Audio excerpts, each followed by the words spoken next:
December 18, 1944. The Pentagon, 3rd floor, the office of the Army Chief of Staff. Major General Maxwell Taylor arrives 20 minutes early for a meeting on post-war airborne doctrine. He is 43 years old, fluent in 5 languages, and the commanding general of the 101st Airborne Division. His division is 3,800 miles away, in a French rest camp at Moormelon. He has been told they will not move for 6 weeks. At 0900 hours, an aide enters with a cable from Heintz. The Germans have attacked through the Ardennes the day before. Taylor reads the cable twice, then asks the aide a question. The aide does not have an answer. The question was simple: where is the 101st right now? The answer would not arrive in Washington for another 6 hours. By the time it did, the 101st Airborne Division had already been loaded onto open trucks in freezing rain and was moving east on the Reims-Bastogne road.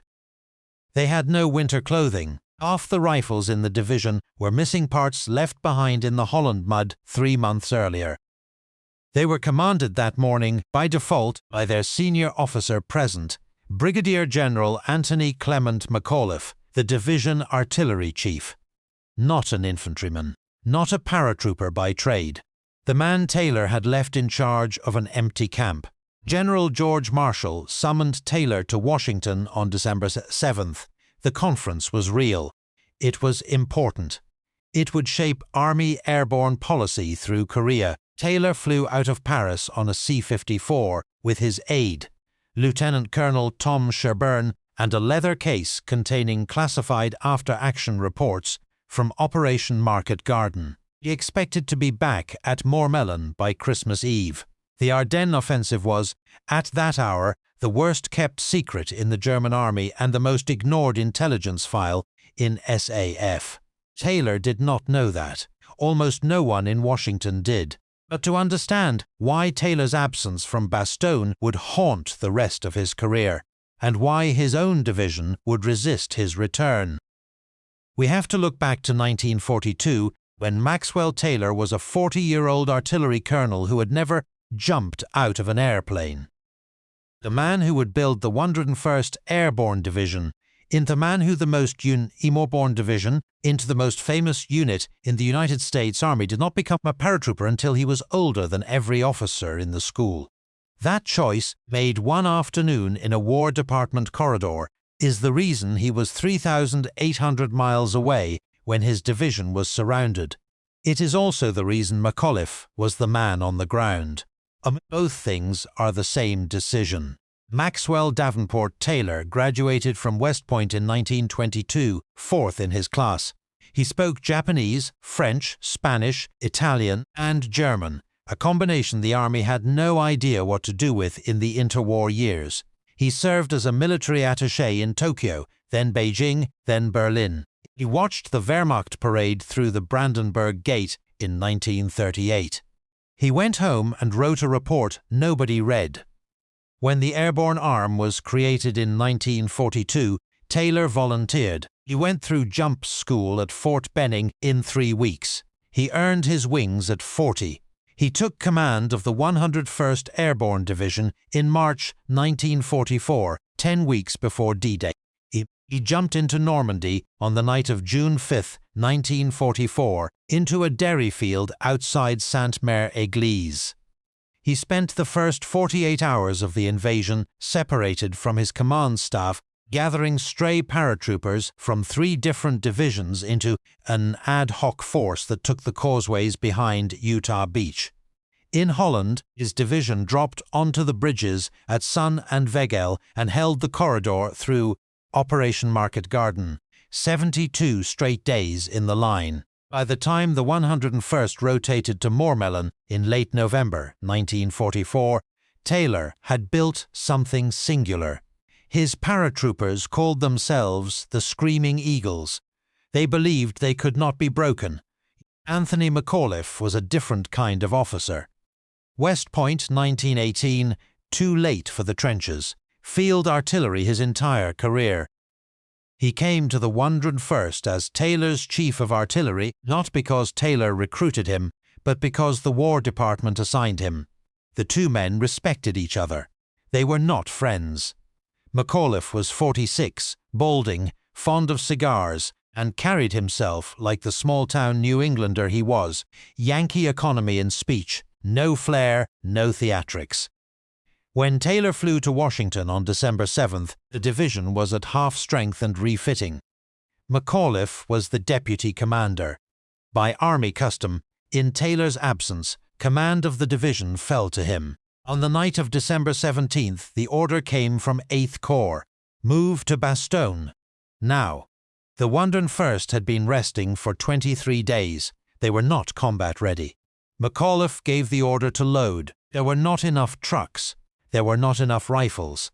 The division surgeon, Major Jacob Pearl, signed out winter overcoats for one regiment and reported the other two would have to make do. McAuliffe drove ahead of the column in a jeep, arriving in Bastogne at 0400 on December 19th. The town was a transportation hub of 4,000 civilians, 8 roads, and 1 regimental command post, the only thing standing between the German XLVIE Panzer Corps and the Meuse. What McAuliffe did in the next 72 hours is the story everyone knows.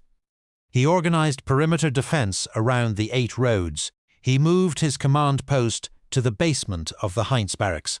He told his regimental commanders he did not care that the division was under strength. They would hold Bastogne until relieved. By December 21st, the German ring had closed. The 101st Airborne was surrounded by elements of 3 German divisions: the 26th Volksgrenadier, the 2nd Panzer, and Panzer Lehr. Their commander, General Lieutenant Heinrich von Luttwitz, believed the encircled American force was finished. He prepared a surrender demand. At 11:30 hours on December 22nd, 4 German officers under a white flag walked up the Arlington Road to the American outpost of F Company, 327th Glider Infantry. They carried a typed letter in English: 2 hours to consider surrender. Honourable terms. Total destruction guaranteed if refused. The letter reached McAuliffe in the Heintz Barracks basement at noon. He read it standing up. He was tired. He had not slept more than 90 minutes in 3 days. His operations officer, Lieutenant Colonel Harry Kinnard, asked what he wanted to send back. McAuliffe thought for perhaps 4 seconds. Then he said one word, and Kinnard wrote it down. Nuts, typed onto a single sheet of paper. To the German commander, from the American commander, signed A.C. McAuliffe. The German parlementaire, Major Wagner of Panzer Lehr, did not understand the word. An American colonel translated it for him at the outpost. It meant, "Go to hell." Wagner saluted and walked back through the snow to the German line. Within 36 hours, the word was in the Stars and Stripes. Within 72 hours, it was in every newspaper in the United States. By Christmas Eve, Anthony McAuliffe was the most famous American general of the war who was not named Patton or Eisenhower. He had been in command of the 101st Airborne Division for exactly 5 days. What happens in the next 4 days inside Bastogne is not in the official record the way it should be. If this is the kind of history you want more of, subscribe. We are just getting to it. Inside the German XLVII Panzer Corps Command, post 12 miles west of Bastogne, General Lieutenant von Luttwitz reads McAuliffe's one-word reply, sets it on the table, and orders the artillery to begin. From the German perspective, the Americans inside Bastogne are not heroic. They are simply unaware of their situation. Luttwitz has 600 tanks within reach and roughly 60,000 men. He believes Bastogne will fall on the 23rd, on the 24th at the latest. He is wrong about both. On Christmas Eve, the Luftwaffe bombs Bastogne for the first time. The Heintz Barracks takes a direct hit on the floor above McAuliffe's command post. He keeps working at his map table. The medical aid station in the Sarma garage, holding 600 wounded paratroopers, is hit by a 500-pound bomb. 20 Americans die. A Belgian civilian nurse named Renée Lemaire, who had refused to evacuate, dies with them. The next morning, McAuliffe walks the line. He tells the men of the 502nd Parachute Infantry that this will be the merriest Christmas they will ever have because they are alive on it. By that hour, in Washington, Maxwell Taylor is fighting for a seat on any aircraft heading east. Taylor had learned of the encirclement on the afternoon of December 22nd. The same afternoon, McAuliffe said nuts. He was in Marshall's outer office. He did not finish the meeting. He went directly to the munitions building, requested air transport priority, and was told that every available aircraft was already moving emergency materiel toward Europe.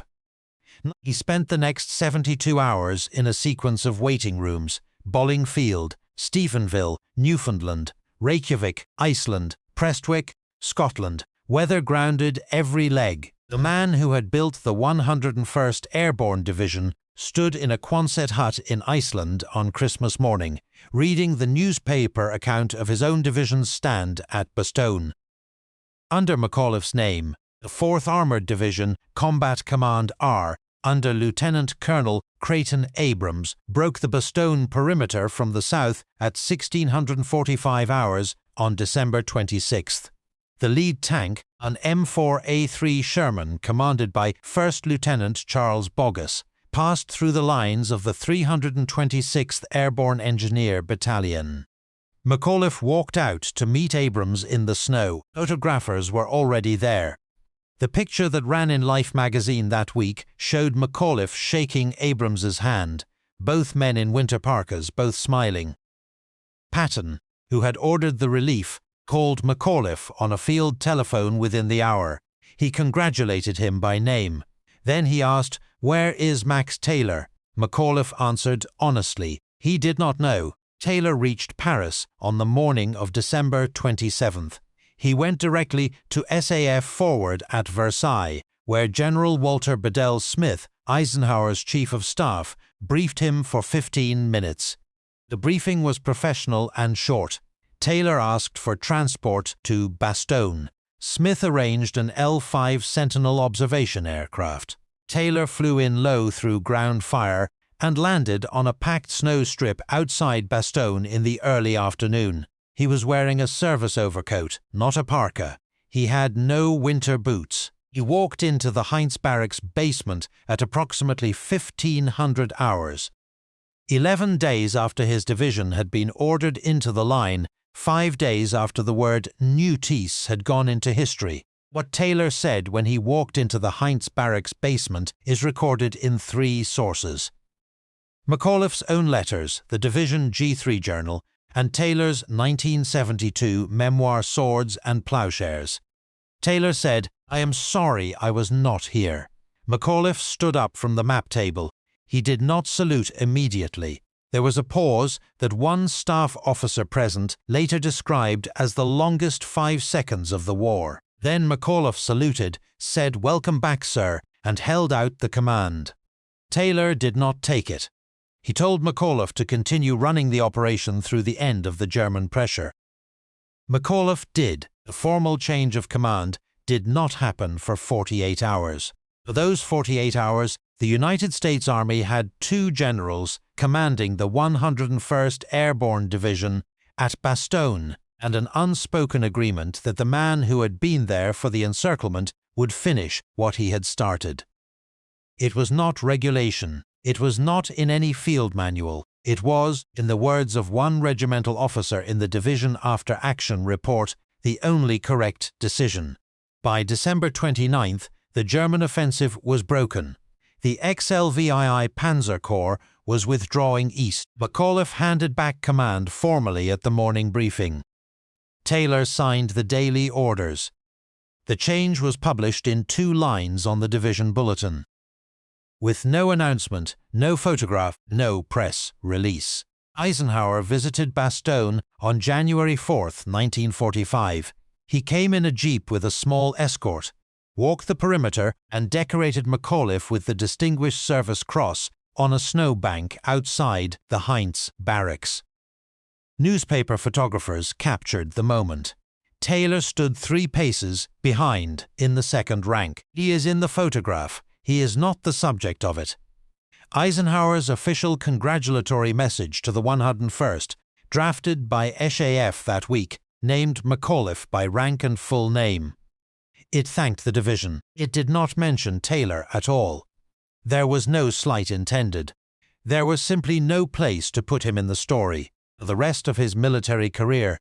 And it was a long one. Maxwell Taylor never publicly complained about the absence. He commanded the 101st through the rest of the war into Berchtesgaden. He took the surrender of the German Southern forces in May 1945. He went on to become Superintendent of West Point, Commander of the 8th Army in Korea, Army Chief of Staff under Eisenhower, Chairman of the Joint Chiefs of Staff under Kennedy, and Ambassador to South Vietnam under Johnson. He earned a 5th star's worth of responsibility without ever wearing one. But in private, late in his life, he told his biographer that the 11 days he was not at Bastogne were the only days of his career he could not bring himself to write about in the first draft of his memoirs. McAuliffe ended the war as a 2-star. He commanded the 103rd Infantry Division into Austria in the final weeks. After the war, he became Army Chief of Chemical Warfare, then Commander of U.S. Army Europe, then Commander of the 7th Army. He retired in 1956 with 4 stars. He never spoke publicly about Taylor's absence at Bastogne. When asked about NUTs, he gave the same answer for 30 years. He said the credit belonged to the division, not the man. He died on August 11, 1975, in Washington, D.C., aged 77. He is buried in Section 1 of Arlington National Cemetery, in a plot facing the river. Taylor died on April 19, 1987, in Washington, D.C., aged 85. He is buried in Section 30 of Arlington National Cemetery, less than 500 yards from McAuliffe. From either grave you can see the other. They were not friends. They were not enemies. They were, for 5 days in December 1944, 2 American generals fighting the same battle from opposite ends of the world, neither of them entirely in command of what happened next. The 101st Airborne Division still exists. It is headquartered at Fort Campbell, Kentucky, where the road that leads to division headquarters is named for McAuliffe. The auditorium is named for Taylor. They share the post, the way they shared the division. There is an argument that has run quietly inside the airborne community for 80 years. Was Taylor's absence from Bastogne a failure of command? Should he have refused the Pentagon summons, anticipated the offensive, stayed with his division? Or was it the system working exactly as it was supposed to work, with a deputy commander stepping forward when the commander could not be reached? McAuliffe never said. Taylor never said. The Army's official history does not say. Eisenhower, who knew both men better than anyone, was once asked at a 1962 reunion which of the 2 was the real hero of Bastogne. He answered, the division. He did not name either man. He made his choice. Whether it was right, that question is still argued. General Maxwell Davenport Taylor died on April 19, 1987. He was 85 years old. He is buried in Section 30 of Arlington National Cemetery in sight of the grave of the deputy who stood for him when he could not get home. The 101st Airborne Division, the Screaming Eagles, still trains today at Fort Campbell, Kentucky, and still drops out of C-17s into the same kind of cold, dark fields their forefathers jumped into in 1944. They are the only American division to fight in every major Western theater of the Second World War. They are the division whose commander missed their most famous moment, and whose deputy gave them the word that made them immortal. The careful general and the artilleryman who said Natis. The man his country gave 5 careers, and the man his country gave 1 word. If your father, your grandfather, your uncle, anyone in your family served in the 101st Airborne, in the 4th Armoured, in the Glider Infantry, or anywhere in the European theatre, leave their name and what they did in the comments below. Don't just leave the name. Tell us one thing about them. One thing they did, or one thing they said, or one thing you remember. The men who were there deserve more than a name in a database. They deserve to be remembered as people. Subscribe if you want the next story. There are more of them.